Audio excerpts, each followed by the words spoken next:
ఆచా coding tutor training ఇచ్చి permanent IT job ఇస్తారు. 9697969788. నమస్తే అలగిరి రవీంద్రనాథ్ గారు. నమస్తే అండి ఉష గారు. 10 ఏళ్ల అమ్మాయి ఇన్స్టాగ్రామ్ వాడుతూ ఒక అబ్బాయితో పరిచయం అయ్యి ఇంట్లో నుంచి బయటికి వెళ్ళిపోవడం జరిగింది. ఇది December 31st జరిగిన ఇన్సిడెంట్ అని చెప్తూ ఉన్నారు. అసలు 10 ఏళ్ల వయసులో ఒక ఇన్స్టాగ్రామ్ ఒక యాప్ని డౌన్లోడ్ చేయొచ్చు, అందులో ఫ్రెండ్స్ని యాడ్ చేసుకోవచ్చు, అబ్బాయిలతో మనం మాట్లాడొచ్చు అన్న పాయింట్ ఆ టైంలో వాళ్ళకి ఏ విధంగా ట్రిగర్ అవుతూ ఉంటుందంటారు? దీనికి సంబంధించిన పూర్తి వివరాలు ఏంటి? ఏ విధంగా పేరెంట్స్ హ్యాండిల్ చేయాల్సిన అవసరం ఉంది అంటారు పిల్లల విషయాల్లో? లాస్ట్ మంత్ డిసెంబర్లో జరిగిన ఒక దుర్ఘటన అని చెప్పుకోవచ్చు మనం. ఇది గుజరాత్ ప్రాంతంలో జరిగింది. అక్కడ ఒక 10 ఏళ్ల అభం శుభం తెలియనటువంటి ఒక చిన్నారి పాప. ఈ పాపకి ఆ ఇంటి వీధిలోనే, ఆ పక్క వీధిలోనో లేదా పక్క ఊర్లో ఉన్నటువంటి ఒక అబ్బాయి పరిచయం అయ్యాడు త్రూ ఇన్స్టాగ్రామ్ ద్వారా. పరిచయం అయినటువంటి స్నేహం స్నేహంగా కాలేదు. అది ఎక్కడికి దారితీసిందంటే, వన్ ఫైన్ డే డిసెంబర్ 31వ తేదీ అర్ధరాత్రి ఎవరి హడావుడిలో పేరెంట్స్ అందరూ ఉంటుండగా వీళ్ళ ఫ్రెండ్స్, ఆ అమ్మాయి 5th క్లాస్ చదువుతుంటుంది. ముక్కు పచ్చలారని పాప, ఇంకా అభంశుభం కూడా తెలియదు, మంచి ఏమిటో చెడేమిటో కూడా తెలియనటువంటి ఒక చిన్న వయసు, ఒక చిన్న పసితనం, 10 ఏళ్ల వయసు. ఈ అమ్మాయి one fine day December 31st night తను ఏం చేసిందంటే, ఆ అబ్బాయితోటి ఇన్స్టాగ్రామ్లో పరిచయమైనటువంటి ఆ అబ్బాయితోటి వన్ ఫైన్ డే వెంటనే పారిపోయింది, ఎవ్వరికీ చెప్పా పెట్టకుండా. ఇమీడియట్గా ఈ సంఘటన తెలిసినటువంటి పేరెంట్స్ అందరూ కూడా వెళ్ళి దగ్గరున్న పోలీస్ స్టేషన్లో కంప్లైంట్ చేయడం. పోలీసులు ఎంక్వైరీ చేసిన తర్వాత పాపం వాళ్ళకి ఏం తెలుస్తుంది, వెంటనే కట్ చేస్తే జనవరి 1నే మరలా మధ్యాహ్నానికల్లా ఆ అమ్మాయిని, ఆ ఎవరైతే ఏ అబ్బాయితో వెళ్ళిపోయిందో ఆ అబ్బాయి వయసు 16 సంవత్సరాలు, అతను కూడా గుజరాత్లోనే ఆ పక్క ఊరికి చెందినటువంటి అబ్బాయి. ఇమ్మీడియట్గా ఇద్దరు కూడా పోలీసులకు దొరకడం జరిగింది. ఇది యాక్చువల్గా సంఘటన జరిగింది. సరే, న్యాయపరంగా లీగల్గా ఏముంటుంటాయి జువైనల్, దానికి సంబంధించి ఆ యొక్క మంచి విషయం నేను వెళ్ళదలుచుకోలేదు. ప్రధానంగా నేను ఒక సైకలాజికల్గా ఈరోజు ఎలా చేస్తున్నారంటే పేరెంట్స్, ఈరోజు సంఘటన జరిగింది కాబట్టి ఆ సంఘటన ద్వారా మనం కొన్ని విషయాలు మనం పంచుకునే ప్రయత్నం చేద్దాం ఉష గారు. ప్రధానంగా నాట్ ఓన్లీ ఈ సంఘటన, ఆల్మోస్ట్ ప్రతి ఇంట్లో కూడా ఈరోజు అపార్ట్మెంట్ కలిసి వచ్చిన తర్వాత ఇంట్లో పెద్దవాళ్ళు లేరు, అమ్మమ్మలు నాన్నమ్మలు తాతయ్యలు ఉన్నటువంటి కల్చర్ లేదు, వాళ్ళని తీసుకుపోయి అనాథాశ్రమంలో పడేసాం, మేమిద్దరం మాకిద్దరం అన్న కల్చరు ఇటీవల కాలంలో బాగా పెరిగిపోయింది. ఈ పెరిగిన ఈ యొక్క భావనలో ఏమైందంటే, పిల్లలకి అమ్మ పాలుతో పాటు, అమ్మ ఇస్తున్న చనుబాలతో పాటు మొబైల్ యొక్క జాడ్యం కూడా పిల్లలకు అలవాటు చేసేసాం. మొబైల్లో ఆ బొమ్మలు, కదులుతున్న బొమ్మలు చూస్తుంటే కానీ ఆ పిల్లలు పాలు తాగని పరిస్థితిలో ఆ పుట్టుకతో కళ్ళు తెరిచి అమ్మ అన్నటువంటి పదంతో పాటు మొబైల్ ఫోన్ కూడా ఇమీడియట్గా లేకపోతే వాళ్ళు తిండి తినరు, వాళ్ళు పాలు తాగరు, సెర్లాక్ కూడా తాగలేనటువంటి దరిద్రుడి వ్యవస్థలోకి మనల్ని నెట్టేసాం వాళ్ళని. పేరెంట్స్ ఎవరి హడావుడు వాళ్ళది, డబ్బులు సంపాదించాలి, ఈఎంఐలు కట్టుకోవాలి, వీళ్ళ తాపత్రం వీళ్ళది. ఈమె ముఖ్యంగా మదర్, ఈమె వ్యాపకాలు ఈమెకి. అంటే బాబుతో కానీ పాపతో కానీ చిన్నప్పటి నుంచి కూడా వాళ్ళతోటి టైం స్పెండ్ చేయలేనటువంటి ఒక దరిద్రమైనటువంటి ఒక దుస్థితిలోకి వెళ్ళిపోయారు ఈరోజు పేరెంట్స్. చిన్నప్పటి నుంచి అంటే ముఖ్యంగా ఆ క్రెడిల్లో ఉయ్యాల్లో ఊగుతున్నప్పటి నుంచి పిల్లడికి మొబైల్ తోటి తమ తల్లిదండ్రుల యొక్క వెచ్చని స్పర్శ కన్నా, ఒక తండ్రి యొక్క హ్యాపీగా ఉన్నటువంటి ఒక భుజం మీద కన్నా ఈరోజు మొబైల్ యొక్క వెచ్చదనంతో పిల్లలు పెరుగుతున్నారు అని చెప్పడంలో ఎటువంటి సంశయం కూడా లేదు. వాడితోటే పెరుగుతున్నారు, వాడితోటే ఆడుకుంటున్నారు, అందులో కదిలే బొమ్మలు చూస్తున్నారు, వాళ్ళే ప్రపంచం అనుకుంటున్నారు, వాళ్ళతోటే పెరుగుతున్నారు. ఇదే భాగంలో ఏమైంది, స్కూల్కి వెళ్ళిన తర్వాత కూడా ఆ స్కూల్లో ఉన్న టెక్స్ట్ బుక్స్ ఒకప్పుడు పుస్తకం చదివితే మస్తకం డెవలప్ అవుతుందని చెప్పేవారు. ఈరోజు మొబైల్ లేనటువంటి ప్రపంచాన్ని ఊహించుకోలేకపోతున్నాం. పిల్లలు ఏం చేస్తున్నారు, ఆ మొబైల్తో పాటే వాళ్ళు గేమ్స్ ఆడుకోవడం, ఆ గేమ్స్ ఆడుకుంటూ పేరెంట్స్తో కూడా ఉండట్లేదు. వాళ్ళకి కాసేపు వాళ్ళ మొబైల్ని తీస్తే వాళ్ళు ఏదో వాళ్ళ ముందు ఏదో అంటే ఒకప్పుడు పిల్లాడు కానీ పిల్ల కానీ తల్లి యొక్క స్పర్శ లేకపోతే ఆ తల్లిని దూరంగా చేస్తే ఎట్లా అయితే పిల్లాడు కానీ పిల్ల కానీ ఆ పాపాయి కానీ ఎలా ఏడ్చేదో, ఈరోజు వాళ్ళ చేతుల్లోంచి మొబైల్ తీస్తే తల్లి కన్నా ఎక్కువగా, నేను ఆ మాట ఖచ్చితంగా వాడుతున్నానండి, ఒక తల్లి స్పర్శ లేకపోతే ఎట్లా ఫీల్ అవుతున్నారో అంతకన్నా ఎక్కువగా చేతిలో మొబైల్ అనేటువంటి ఆ ఇన్స్ట్రుమెంట్ లేకపోతుంటే ఎడిక్ట్ అయిపోయినారు పూర్తిగా పిల్లలందరూ కూడా.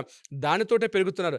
దరిద్రం కొద్దీ ఈరోజు వచ్చినట్టు ఆ యాప్స్, ఇన్స్టా కావచ్చు, ఎఫ్బీ కావచ్చు, మరొకటి, అది ఎవరు వాడుకోవాలి, దాని మీద సరైన కంట్రోల్ లేకపోవడం, దాని మీద ఒక నియంత్రణ లేకపోవడం వల్ల ఈరోజు విచ్చలవిడిగా దాన్ని వాడుకుంటున్నారు. ముఖ్యంగా ఏమీ తెలియని వయసులో పేరెంట్స్ సరైనటువంటి ఆలనా పాలన ఇవ్వలేకపోతున్నారు.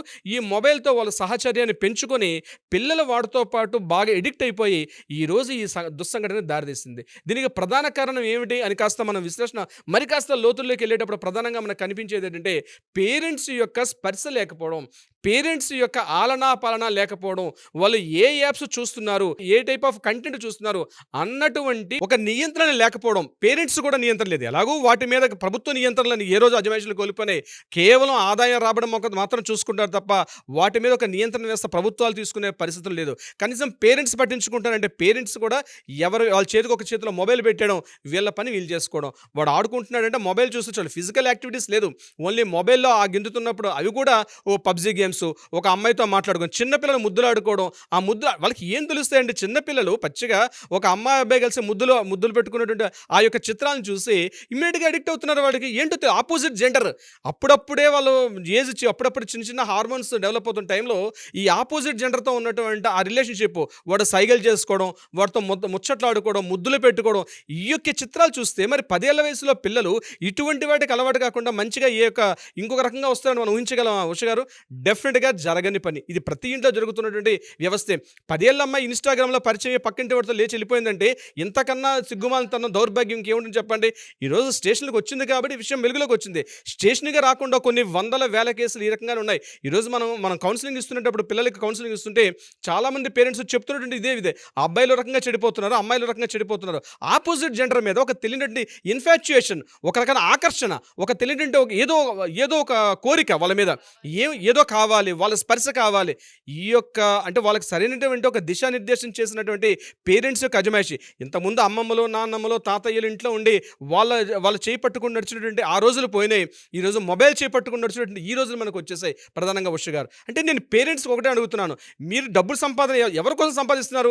వాడు అడిగిన ప్రతి ఫోన్ కొనిస్తున్నారు, ఈఎంఐలు కొనించాలి. మీకు కొనే తాహత లేకపోయినా ఈఎంఐలు అనేటువంటి ఒక సంస్కృతి మనకు వచ్చింది. బజాజ్ ఈఎంఐలో, మరొక ఈఎంఐలో మీరు సంపాదిస్తున్న ఆదాయంలో మోర్ దాన్ 65% టోటల్గా ఈఎంఐలు కట్టుకోవడానికే సరిపోతుంది. పిల్లాడు అడిగాడని చెప్పి వాళ్ళకి కొనివ్వడం.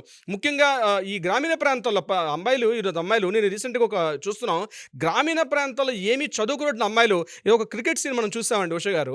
ఆ అమ్మాయి పరిగెత్తుతూ చేసినటువంటి ఒక ఏదైతే క్రికెట్ ఆడుతున్నటువంటి ఆ వీడియోని చూసి సచిన్ టెండూల్కర్ ఇన్స్పైర్ అయ్యి జహీర్ ఖాన్ లాగా ట్వీట్ చేయడం కూడా జరిగింది. అంటే గ్రామీణ స్థాయిలో అసలు ఫోన్ అన్నటువంటి తెలియనటువంటి ఒక కల్చర్లో ఉన్నటువంటి అమ్మాయిలు గ్రామీణ స్థాయిలో ఎక్కడో రాజస్థాన్లో ఉన్నటువంటి ఆ ప్రాంతంలో ఒక అమ్మాయిలు చేసేటువంటి విషయాలు ఈరోజు వెలుగులోకి వస్తున్నాయి. ఈరోజు మోడర్న్ సొసైటీలో నేను బాగా సంపాదిస్తున్నాను కాబట్టి నా పిల్లలు బాగా వృద్ధిలోకి ఉండాలి, వాళ్ళు అడిగిన వాళ్ళ కొనివ్వాలి, వాళ్ళు అడిగిన కొనిస్తూ వాళ్ళకి కావాల్సిన బొమ్మలు, వాళ్ళకి కావాల్సిన మొబైల్స్ ఇస్తే నేనేదో పెద్ద జీవితంలో సాధించేస్తాను, నేనేదో ఎవరి శిఖరాన్ని ఎక్కేసాను చెప్పి ఈ ప్రభుత్వం వీడి ఫాలో అవడం. ఈవిడేంటంటే నా కొడుకు మిగిలిన అంటే పోటీతత్వం పెరిగిపోయింది. ఈ అమ్మాయి ఏం చేస్తున్నారు? ముఖ్యంగా పేరెంట్స్కి లవ్ మ్యారేజ్ చేసుకొచ్చే వాళ్ళ సంగతి చెప్తున్నాను. ఇంకొకటి, ఏదో ఇష్టపడి వచ్చేసిన వాళ్ళకి పిల్లలు పుడితే వీళ్ళేంటి, నా ఆడపడుచుల దగ్గర, నా అక్కల దగ్గర, నా అన్నయ్యల దగ్గర నా ఫ్యామిలీ బాగుండాలి, నా పిల్లాడు అందంగా ఉండాలి, నా పిల్లాడు చూడు అప్పుడప్పుడే మొబైల్ వాడేస్తున్నాడు, ఎంత బాగా వాడుతున్నాడో అని చెప్పి తెలియనటువంటి ఒక రకమైనటువంటి ఒక ఫీలింగ్లోకి వెళ్ళిపోతున్నారు వీళ్ళు. తన కుటుంబంతో కలిసి ఉండాలంటే తత్వం ఏనడపోయింది. పోటీతత్వం పెరిగిపోయింది. ఆ పోటీ ఎవరితో? బయట వాళ్ళతో కాదు, బయట వాళ్ళతో పోటీ కాదు, తన ఇంట్లో తన అక్కల పిల్లల దగ్గర, తన చెల్లెలి పిల్లల దగ్గర, తన ఇంటి వేరే వాళ్ళ పిల్లల దగ్గర నా కొడుకు బాగుండాలి, నా కూతురు బాగుండాలి. కానీ వాళ్ళు ఎటు వెళ్తున్నారంటే దారి చూసి వాళ్ళ మీద సరైన నియంత్రణ, సరైన అజమాయిషీ లేకపోవడం వల్ల ఇటువంటి దుస్థితే దాపురిస్తుంది. ఇప్పటికైనా పేరెంట్స్ నేను ఒకటే చెప్తున్నాను, మీరు అలర్ట్ కాకపోతే మీ పిల్లలే మిమ్మల్ని తీసుకుపోయి ఈ అర్ధరాత్రిలో ఎక్కడొకటి విడిచిపెట్టేస్తారు. రాబోయే తరం చాలా డేంజర్, చాలా పరిస్థితులు చాలా ప్రమాదకరంగా ఉన్నాయి. పిల్లల యొక్క విద్యా వ్యవస్థ పూర్తిగా నాశనం పడిపోయింది. ఒకప్పుడు అందరూ కలిసి స్కూల్లో చదువుకుండేవారు, ఈరోజు లేదు. అపార్ట్మెంట్లో ఉన్నటువంటి అదే సాఫ్ట్వేర్ ఎంప్లాయీ తలక పిల్లలు, కింద వాచ్మెన్ తలక పిల్లలు ఒకే స్కూల్ చదవడానికి ఇష్టపడలేదు. వాడు వాచ్మెన్ పిల్లలు ఆ స్కూల్కి పంపిస్తుంటే నా పిల్లలు ఆ స్కూల్కి కాదు, అంతకన్నా పెద్ద స్కూల్కి పంపించాలి. మొబైల్ అనే జాడ్యం పెరిగి పోటీ నాగరికత పెరిగింది అనుకుంటున్నాం, కానీ ఇది నాగరికత పాటున మెరుగుతున్నటువంటి ఒక దుష్ట సంస్కృతి పెరుగుతుంది. మీ పిల్లలు మిమ్మల్ని, మీ చేతి వేలు మిమ్మల్ని పొడుచుకునే స్థాయికి వచ్చేస్తుంది. Be careful my dear parents. Exactly sir, మీరు అన్నది నిజం. నియంత్రణ అనేది లేకపోవడంతో పాటు దానికి సంబంధించి పోటీతత్వం ఏదైతే ఉంటుందో వాళ్ళే క్రియేట్ చేసుకుని పిల్లల భవిష్యత్తుల్ని పాడు చేసే కల్చర్ చాలా పెరిగిపోయిందని చెప్పొచ్చు. చాలామంది పేరెంట్స్ వీటిపైన అవగాహన తెచ్చుకోక ఎక్కడో జరిగిన ఇన్సిడెంట్ ఆ 10 నిమిషాలు ఆ ఒక్క రోజుకి మాత్రమే గమనిస్తూ ఉంటుంటారు.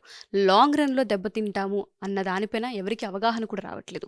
ఇఫ్ ఇన్ కేస్ కొంతమంది పేరెంట్స్కి సంబంధించి పేరెంటింగ్ టీచర్స్ మీటింగ్స్ ఉన్నప్పుడు స్కూల్స్లో ఏదైనా కౌన్సిలింగ్స్ కావాలి అనుకున్నా, వీటిపైన అవేర్నెస్ని క్రియేట్ చేయాలనుకున్నా, ఎందుకంటే యాజ్ ఏ అడ్వకేట్గా మీరు కోర్టులో చాలా కేసులు చూస్తూ ఉంటుంటారు.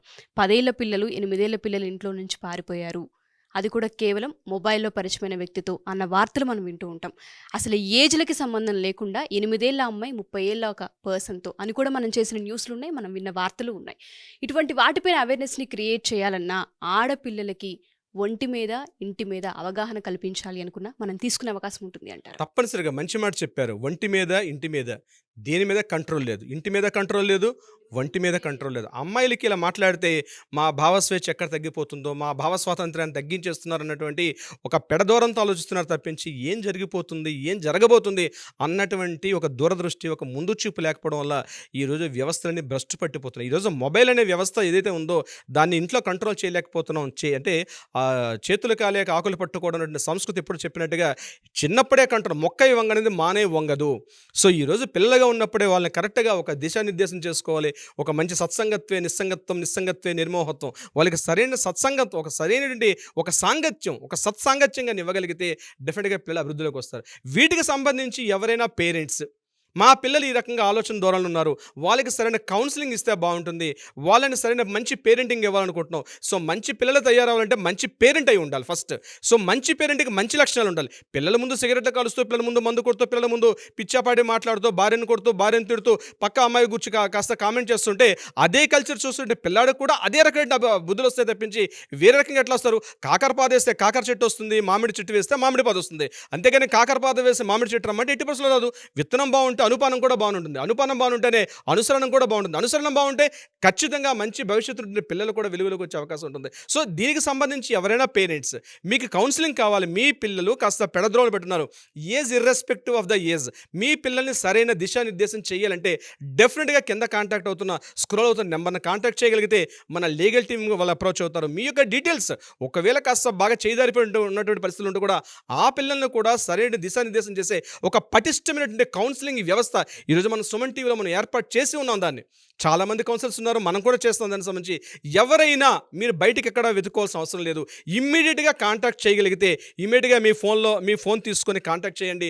డెఫినెట్గా మీ పిల్లలు ఎటువంటి వాళ్ళని, అమ్మాయి అయినా అబ్బాయి అయినా, ఏ ఏజ్ గ్రూప్ వాళ్ళైనా ఇమ్మీడియట్గా మీరు కాంటాక్ట్ చేయగలిగితే వాళ్ళకి సరైన కౌన్సిలింగ్ ఇచ్చి మళ్ళీ మంచి భవిష్యత్తులోకి మార్చే ప్రయత్నం 100% మనం ఎఫర్ట్స్ చేద్దాం. ఉష గారు ఏదైతే సుమన్ టీవీ చేస్తుంది ఈ ప్రయత్నం కూడా రియల్లీ హ్యాట్స్ ఆఫ్. డెఫినెట్గా సార్. సో ఎవరైనా సరే మా ఈ వీడియో కనుక చూస్తూ ఉంటే లీగల్ పరంగా మీకు కౌన్సిలింగ్ కావాలి అనుకున్నా, లేదా పర్సనల్గా మీకు ఏదైనా సమస్య ఉండి దాని నుంచి పిల్లల్ని బయటికి తీసుకురావాలి అనుకున్నా మనతో పాటు టీం ఉంటూ ఉంటుంది, మీకు కావాల్సిన సొల్యూషన్ దొరుకుతూ ఉంటుంది. ఎవరికైనా సరే కౌన్సిలింగ్ లేదంటే దానికి చట్టాలకి సంబంధించి, న్యాయానికి సంబంధించి ఏదైనా హెల్ప్ కావాలి అనుకున్నా కింద స్క్రోల్ అవుతున్న కాంటాక్ట్ నెంబర్ని కాంటాక్ట్ చేయొచ్చు. Thank you sir. Thank you so much. Thank you so much Usha గారు.